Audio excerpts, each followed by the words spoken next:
ilah. Nggak ada putusnya mencari ilmu. Karena apa?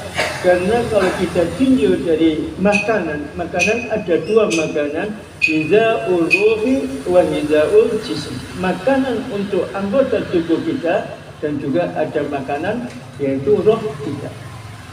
Apa makanan roh kita? Yaitu mendatangi majlisul zikir, majlisul ilmu.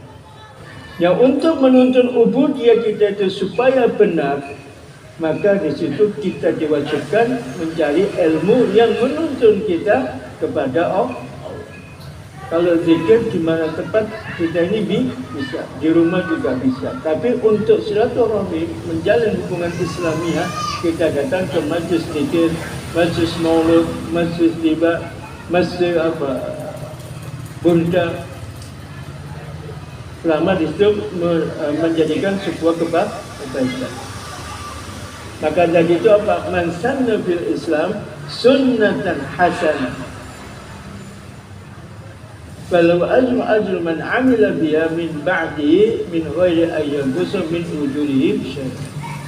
Tapi man sanna fil Islam sunnatan sayyi'atan wa kana 'alaihi wizrun wa wizru man amila biha ba'dahu min ghairi ayyanqus min awzarihim syai'an.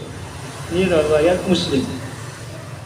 Jadi pembukaan daripada belajar kita hadis itu di situ. Muqaddimatu ilmul hadis.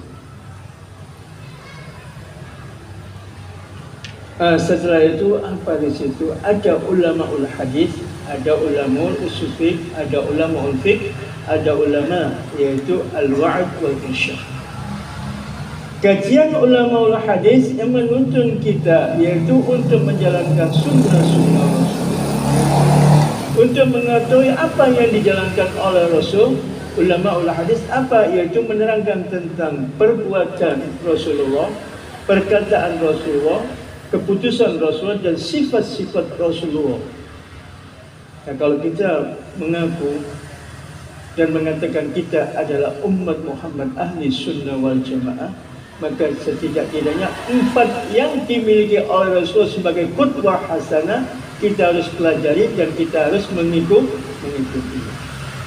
Ada kumpulan hadis 24 jam yaitu nasihat Rasulullah ada gini 1001 hadis, yaitu keteladanan Rasulullah dalam 24 jam dalam satu hari.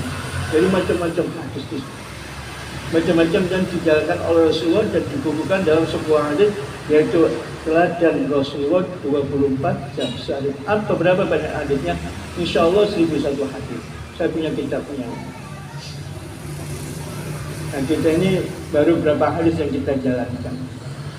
Mau tidur aja kadang-kadang kita tidak berwudu. Mau tidur aja kadang-kadang kita tidak berdoa. Bangun tidur kadang-kadang kita nggak berdoa, langsung aja.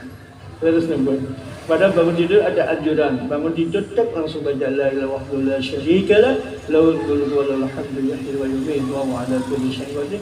Paling tidak 10 kali. Jadi syaitan ini langsung mahal. Langsung kita semangat pergi ambil air wudu untuk menjalankan qiyamul lail. Rahasia-rahasia qiyamul lail ini sangat banyak sekali. Nafilatul, bahkan pun Rasulullah tidak pernah meninggalkan qiyamul lail.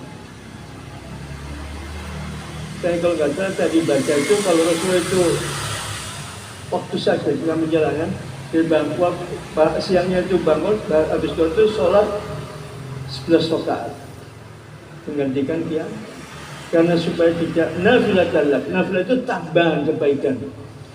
Wa minal laili fatahajjat bihi nafilatan laka asa ayyam asaka rabbuka maqaman mahmuda. Ini janji Quran.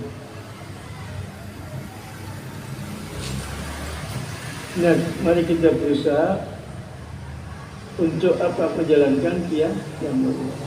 Dan di situ kita janjikan juga apa?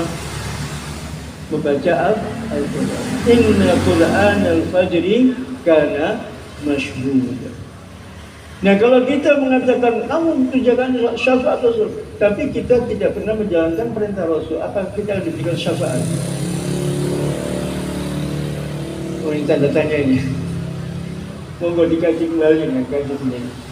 Kalau kita tidak nurut sama Rasulullah, apakah kita akan diberikan syafaat oleh Rasulullah?